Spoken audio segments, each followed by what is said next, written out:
In New York, when you are arrested for a DWI, the legal limit is a 0.08% blood alcohol content or higher.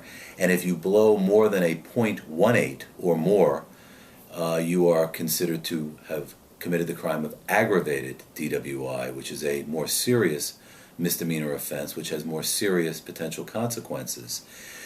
Likewise, if you are any individual on any alcohol-related offense, any DWI offense of a 0.08 or more, where a child is in the car, that child being less than 16 years old, you are subjected to prosecution for a felony offense, even if you've never been arrested for anything in your life, including any prior alcohol-related offense. If you're suspected of a DWI, there are several things that will happen to you initially.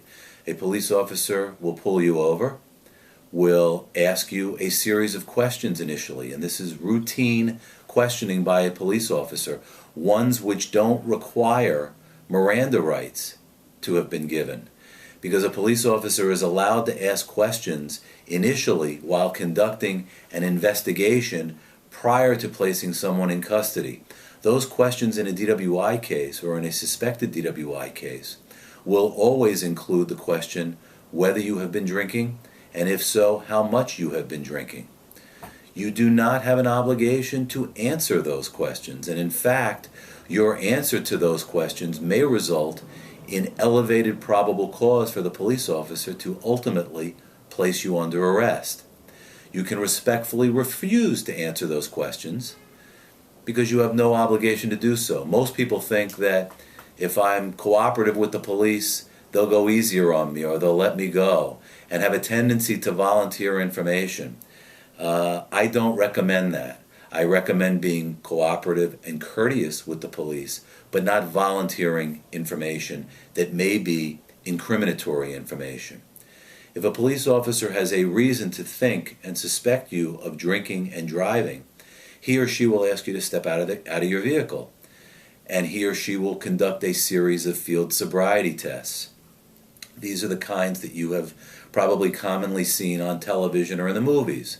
Walking a straight line, finger to nose test, reciting the alphabet, or something called a horizontal gaze nystagmus test, where they'll take a pen or a light and wave it in front of your eye to gauge the movement of your eye, which will be an indicator or a potential indicator of intoxication or impairment.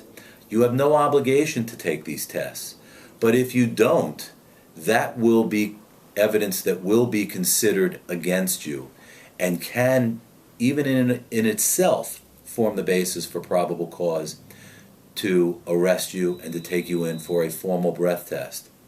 Most people think that when they are given a breath test on the street, something called a portable breath test, that the results of that test are the results of the breath test that's used against them in court.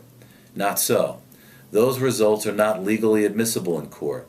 Those results are only to be used for probable cause purposes, probable cause to arrest.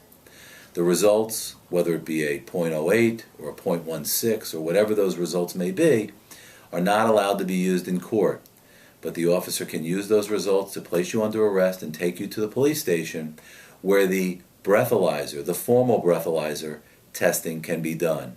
That's most often done by asking you to blow into a piece of equipment called an intoxilyzer.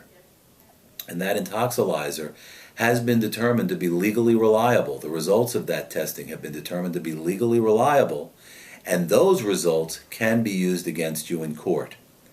I tend to advise people that on a first-time DWI, no accident, no aggravating factors, that it tends to make sense to take the breath test the first time around, because the results of that test, depending on what they are, will result in lesser charges, potential plea bargaining, and an ability to be licensed and continue to drive during the pendency of the case.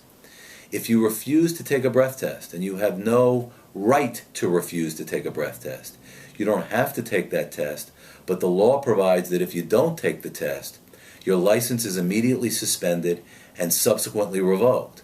And if you refuse to take the breath test, you will not have driving privileges during the pendency of the criminal prosecution.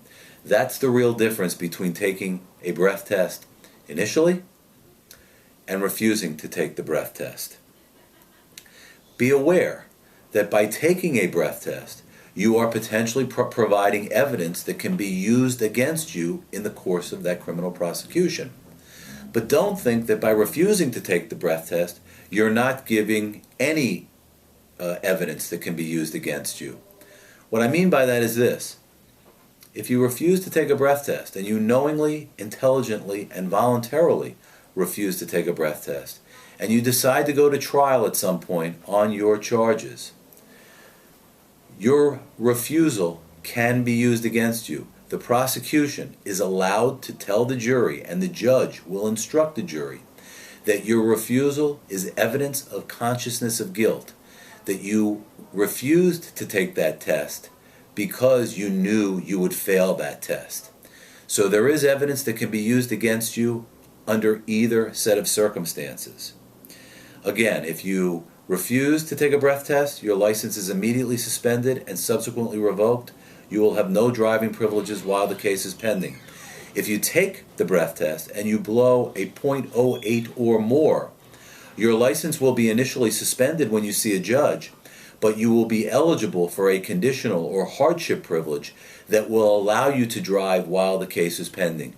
In any event, it is important to consult with competent counsel immediately upon your arrest and ultimately upon your prosecution for any DWI